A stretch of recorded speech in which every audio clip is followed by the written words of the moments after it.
केलेली आहे असे श्री शुकदेव महाराज त्या ठिकाणी गंगेच्या किनारी आलेले आहेत. बोलिये श्री शुक भगवान की जय. आता शुकदेव गंगेच्या किनारी बसलेले असताना परीक्षित राजांनी प्रश्न विचारलेले होते. काल आपण त्या प्रश्नांचा देखील विचार केलेला आहे. कोणते प्रश्न विचारले परीक्षित राजाने? येतील का तुम्हाला सांगता? जीवाने जन्माला आल्यानंतर काय करावं आणि जो 7 दिवसात मृत्यू, ज्याला 7 दिवसात मृत्यू येणार आहे, जो 7 दिवसानंतर मरणार आहे, त्यानं काय करावं? तेव्हा परीक्षित राजा मृत्यूच्या भयाला सामोरे जात असताना श्री शुकदेव त्यांची चिंता दूर करतात. घाबरू नकोस, मी आहे ना. 7 दिवस खूप झाले, 7 दिवसात नक्कीच तुझ्या कल्याणाचा मार्ग तुला मिळेल. आता त्या दिवशीही बोलले की डॉक्टर जर चांगला असला तर गप्पांमध्येही आपल्याला बरं करून देतो, नाहीतर एखाद्याने घाबरून दिलं तर आपण घाबरूनच, अर्धा जीव आपला घाबरूनच जातो. पण शुकदेवांनी परीक्षित राजांची चिंता दूर केली आणि आता परीक्षित राजा शुकदेवांना सांगतात की मला कृपया करून सांगा की जो मरणार आहे त्यानं काय करावं. परीक्षित राजा म्हणतात की या संसारामध्ये सर्वत्र दुःख आहे, संपूर्ण संसार दुःखाने व्यापलेला आहे. या संसारात येऊन जर हा भवसागर पार करायचा असेल तर भगवंताचं नामचिंतन करणं हेच सर्वश्रेष्ठ साधन आहे. भगवंताच्या भजनामध्ये लीन होणं, भगवंताचं नामस्मरण करणं, अखंड त्याची भक्ती करणं हेच सर्वश्रेष्ठ आहे. कारण भगवंताला फक्त प्रेम हवं असतं, भाव हवा असतो, आणि तो जर त्याला दिला नाही तर मग काही भगवंतही आपल्याला भाव देत नाही. कारण भगवंताला प्रेम अतिशय प्रिय आहे. थोर प्रेमाचा भुकेला, थोर प्रेमाचा भुकेला, थोर प्रेमाचा भुकेला, थोर प्रेमाचा भुकेला. हाची दुष्काळात आला, हाची दुष्काळात आला, थोर प्रेमाचा भुकेला, प्रेमाचा भुकेला, थोर प्रेमाचा भुकेला, थोर प्रेमाचा भुकेला. हाची दुष्काळ आला. बघा, भगवंताला प्रेम हवं असतं, पण आपण मागणे मागून मागून देवाला अजून त्रास देतो. पण भगवंताला प्रेम हवं असतं, भाव हवा असतो. कारण जर आपण बघायचं झालं तर आपण म्हणतो भगवंत धनवंताला सगळं काही देतो, त्याच्यावरती कृपा करतो. मग रावणाकडे तर भरपूर धन होतं, मग त्याच्यावर का कृपा केली नाही? जरी रावणाचा उद्धार केला पण त्याला ती भगवंताची भक्ती संतसंग भेटला नाही. देव सुंदर दिसणाऱ्याला जवळ घेतात, मग कुब्जावर का कृपा केली? कुब्जा दिसायला तर सुंदर नव्हती, तरी कुब्जेवर भगवंताने कृपा केली. गरीबावर धनवंताला कृपा देतात, गरीबाला कृपा देतात. पण असं नाही. आपल्या मनात जे असे गैरसमज असतात ना की भगवंत धनवंताला बघतात, भगवंत ज्याच्याकडे पैसा आहे त्याला जवळ घेतात. पण असं नाही. भगवंत आपल्या प्रेमाला आणि आपल्या भक्तीला पाहून आपल्याला जवळ घेतात. जेव्हा भगवंत हस्तिनापूरमध्ये जायचे तेव्हा दुर्योधनाच्या महलामध्ये पंचपक्वान्न असायचे. पंचपक्वान्नांचं भोजन मिळायचं, तरी भगवंत कधी त्या पंचपक्वान्नांचा आस्वाद घ्यायला गेले नाही. पण विदुरांच्या घरी काही नसताना सुद्धा भगवंताने विदुरांच्या घरी कन्या भक्षण केल्या. उद्धवजी चल विदुरा ग्रह जाय, उद्धवजी चल विदुरा ग्रह जाय, उद्धवजी चल विदुरा घर जाए, उद्धवजी चल विदुरा घर जाए. शबरी के बेर सुदाम जी के चावल, शबरी के बेर सुदाम जी के बेर सुदाम जी के चावल, रुचि रुचि भोग लगाए, चल विदुरा ग्रह जाए, उद्धव जी चल विदुरा ग्रह जाए. उद्धवजी उद्धवजी चल विदुरा घर जाय. बघा, भगवंताला जिथं प्रेम असतं ना तिथं भगवंत आवडीने काही असलं तरी ते तिथे भोजन करतात. पण जिथे प्रेम नसेल, जिथे भाव नसेल, तिथे भगवंत जात नाही. तिथे भगवंत जात नाही, कारण सगळ्यात मोठं ते प्रेम आहे, भाव आहे. देवा भावाचा भुकेला, देवा भावाचा भुकेला, देवा भावाचा भुकेला, देवा भावाचा भुकेला, देवा भावाचा भुकेला, देवा भावाचा भुकेला, देवा भावाचा भुकेला, देवा भुकेला. वैकुंठ सोडून आला, वैकुंठ सोडून आला, वैकुंठ सोडून आला, देवा भावाचा भुकेला, देवा भावाचा भुकेला, देवा भावाचा भुकेला, देवा भावाचा भुकेला, भावाचा भुके देव भावाचा भुकेला. भगवंताला भाव प्रिय आहे.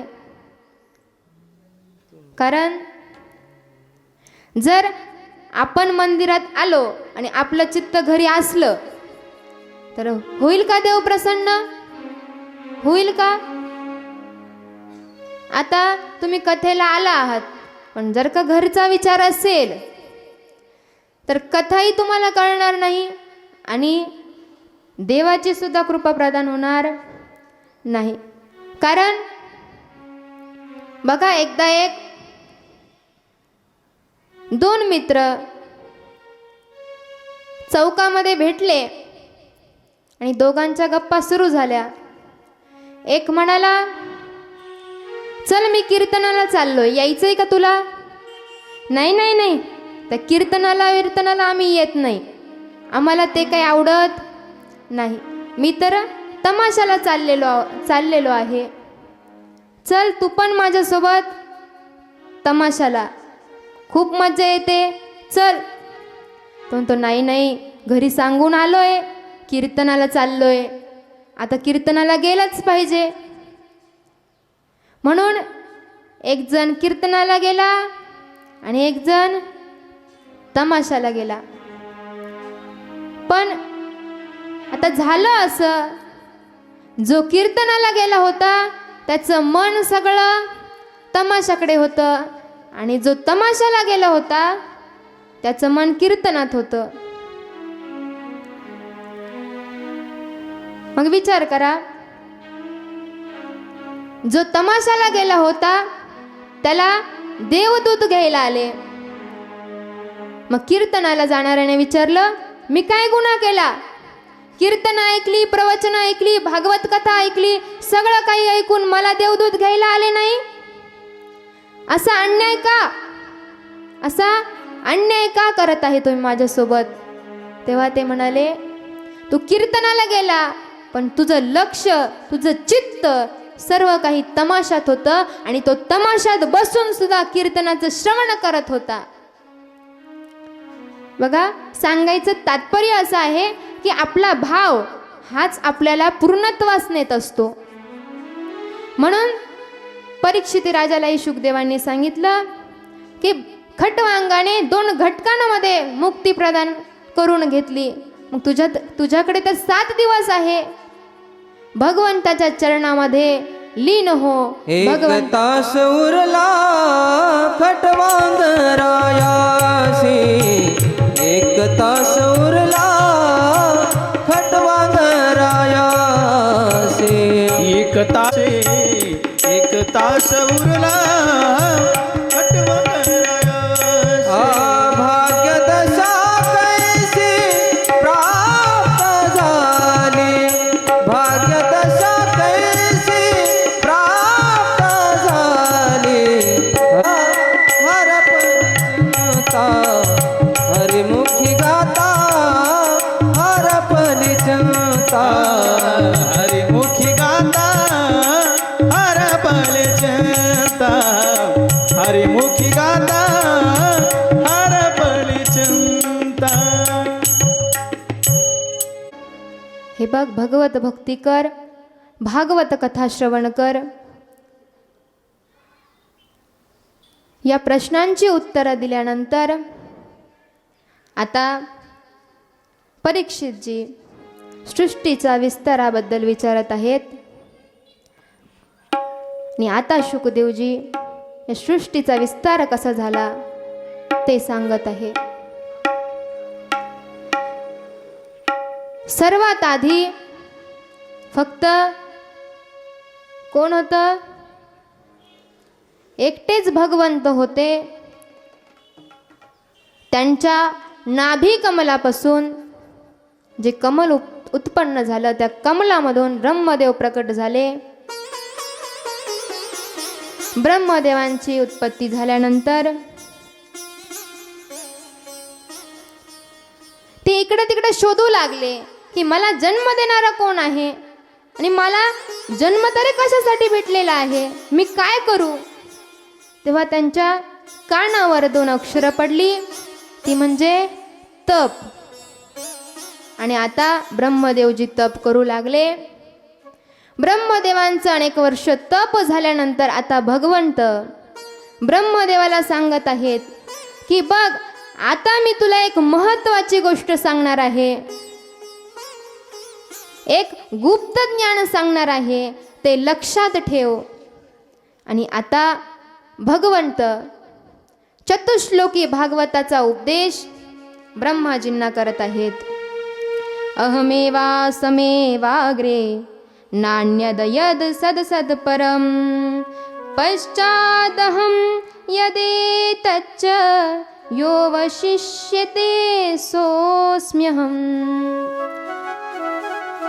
पहिल्यांदा सांगितलं की जेव्हा कुणीच नव्हतं, जेव्हा या पृथ्वीवर कुणीही नव्हतं, तेव्हा बनणाराही मीच होतो, बनवणाराही मीच होतो, सगळं काही मीच होतो. जेव्हा सूर्यचंद्रही नव्हते तेव्हा एकटे भगवंत होते. आता विचार करण्यासारखी गोष्ट आहे की एखाद्या सोनाराकडे जर सोनं असेल तर तो दागिने बनवेल ना. जर सोनंच नसलं तर दागिने कसा बनवेल? सोनं तर आधी पाहिजे. मग एखाद्या कुंभाराकडे माती असेल तर तो घडा बनवेल, मातीच नसेल तर. पण भगवंत सांगतात की बनणाराही मी होतो, बनवणाराही मीच होतो. पृथ्वीच्या उत्पत्तीच्या वेळेसही मीच होतो, प्रलयानंतरही मीच होतो.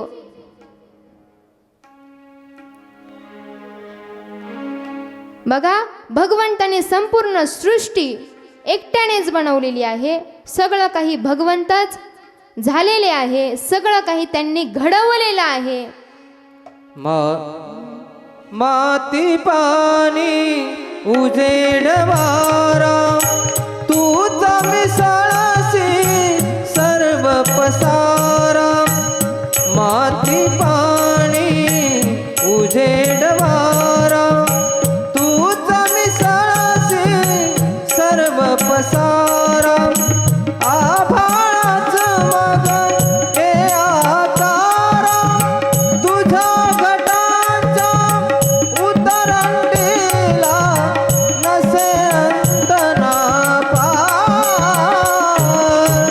तू वेडा कुंभार विठ्ठला, तू वेडा कुंभार विठ्ठला तू वेडा कुंभार. विठ्ठला तू वेडा कुंभार.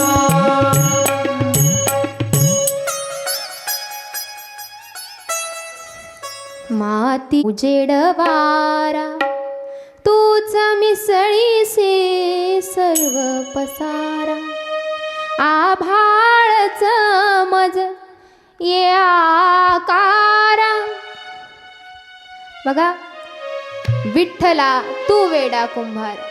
भगवंताने संपूर्ण सृष्टीची रचना केली. जेव्हा चंद्र सूर्य पृथ्वीवर नव्हते तेव्हा भगवंत होते. असे 4 श्लोक ब्रह्मदेवांना सांगितले गेले. आणि ब्रह्मदेवांना सांगितलं, या सिद्धांतावर लक्ष ठेव. ही सर्व जे काही मी तुला सांगितलं ना, हे ज्ञान हे लक्षात ठेव. तुला या माया मोहाचा स्पर्श सुद्धा होणार नाही. आता ब्रह्मदेवांना सांगितलं गेलं. त्यानंतर भागवताच्या 10 लक्षणांचा उल्लेख या ठिकाणी आलेला आहे. पहिलं लक्षण आहे सर्ग. सर्ग म्हणजे काय? भगवंताने पंचमहाभूते, तन्मात्राए, इंद्रिये, अहंकार या सगळ्यांची जी उत्पत्ती केली त्याला सर्ग म्हटलं गेलं. दुसरं म्हणजे विसर्ग. ब्रह्मदेवांनी जी सृष्टीची रचना केली, पृथ्वीची उत्पत्ती केली, त्याला विसर्ग म्हटलं गेलं. त्यानंतर स्थान, सृष्टीला मर्यादित ठेवण्याचं कार्य जे भगवंतानं केलं त्याला स्थान म्हटलं गेलं. त्यानंतर पोषण, भगवंताने जी भक्तांवर कृपा केलेली आहे त्याला पोषण म्हटलं गेलेलं आहे. पुढे ऊतीचं वर्णन आहे. जीवाच्या वासनेला या भागवताच्या लक्षणांमध्ये ऊती म्हटलं गेलेलं आहे. मन्वंतर, मन्वंतराच्या अधिपतीला मन्वंतर म्हटलं गेलेलं आहे. त्यानंतर ईशाणू कथा, भगवंताच्या भक्तांच्या ज्या कथा आलेल्या आहेत त्याला ईशाणू कथा असं संबोधलं गेलेलं आहे. निरोध, जीव भगवंतामध्ये जेव्हा शेवटच्या क्षणी लीन होतो त्याला निरोध म्हणतात. त्यापुढे मुक्ती, जेव्हा सगळं काही झाल्यानंतर परमात्म्यामध्ये जेव्हा जीव लीन होतो त्याला मुक्ती म्हटलं गेलेलं आहे. आणि आश्रय, तर उत्पत्ती प्रलय जो होतो त्याला आश्रय म्हटलं गेलेलं आहे. अशी 10 लक्षणं भागवताची वर्णन केली गेली. बघा, या द्वितीय स्कंदामध्ये जसं गीतेचं सार कोणत्या अध्यायात आहे? 2 आणि 9व्या गीतेचं सार जसं या अध्यायामध्ये आहे, तसं या भागवताचं संपूर्ण सार या दुसऱ्या स्कंदामध्ये आहे. या दुसऱ्या स्कंदामध्ये भगवंताने जो चतुश्लोकी भागवताचा उपदेश केलेला आहे, हे संपूर्ण सार आहे. आता एक शंका मांडली गेली की आता भगवंत भक्तांवर कृपा करतात, ठीक आहे, पण आपण म्हणतो ना, जैसे जाचे कर्म तैसे फळ देतो रे ईश्वर. जैसे जाचे कर्म तैसे फळ देतो रे ईश्वर. ज्याचे कर्म तैसे फळ देतो रे ईश्वर. जैसे ज्याचे कर्म तैसे फळ देतो रे ईश्वर. जगी जीवनाचे सार घ्यावे जाणून सत्वर. जगी जीवनाचे सार घ्यावे जाणून सत्वर. जैसे जाचे कर्म तैसे फळ देतो रे ईश्वर. जैसे जाचे कर्म तैसे फळ देतो रे ईश्वर. जैसे ज्याचे कर्म तैसे फळ देतो रे ईश्वर.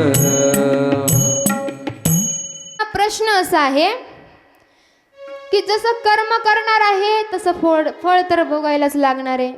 जसं पाप करू तसं आपल्यावरही ते कर्म आपल्याला भोगायलाच लागणार आहे. त्याच्यातून आपली सुटका नाही. मग देवाला भजायचं तरी का? देवाचं चिंतन तरी का करायचं? जर आपल्याला आपले कर्म भोगायचेच आहेत तर भगवंताला का शरण जायचं? का भगवंताचं चिंतन करायचं?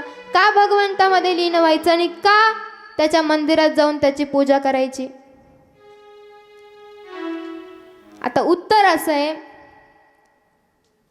की जर एखाद्या व्यक्तीने कुणाचा अपराध केला, खून केला, तर त्याला जेलमध्ये टाकलं जातं. पण राष्ट्रपतीचा हा स्वतंत्र अधिकार असतो, त्याला फाशी द्यायची की नाही द्यायची. तसा भगवंताचं शासन राष्ट्रपतीचं शासन आहे, त्याच्या हातात आहे कोणाला शिक्षा द्यायची की नाही द्यायची. मग आपल्याला संकटातून तारणारा भगवंत आहे. म्हणून आपण जरी पाप कर्म करत असलो, आपल्याला जरी आपले कर्म भोगायचे असले, तरी त्या भोगांपासून वाचवण्याची शक्ती आपल्याला भगवंत प्रदान करतो. वाल्या कोळी महाहत्यारी.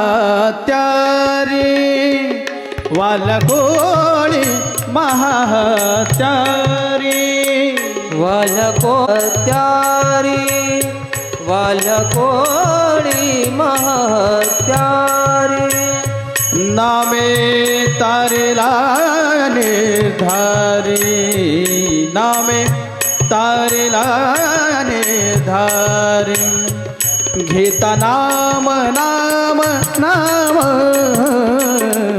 घेता नाम विठोबाचे.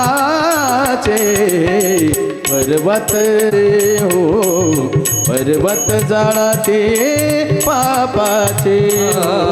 पर्वत जळती पापाचे. पर्वत जळती पापाचे. पापाचे.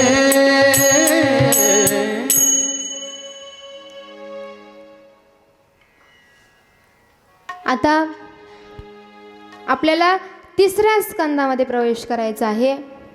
या दुसऱ्या स्कंदामध्ये भगवंताचं प्रेम, भगवंताचा भाव सांगितला गेला. चतुश्लोकी भागवत सांगितलं गेलं. सृष्टीची थोडक्यात उत्पत्ती सांगितली गेली. तिसऱ्या स्कंदात प्रवेश करण्याआधी भगवंताच्या प्रेमाचं एक गोड भजन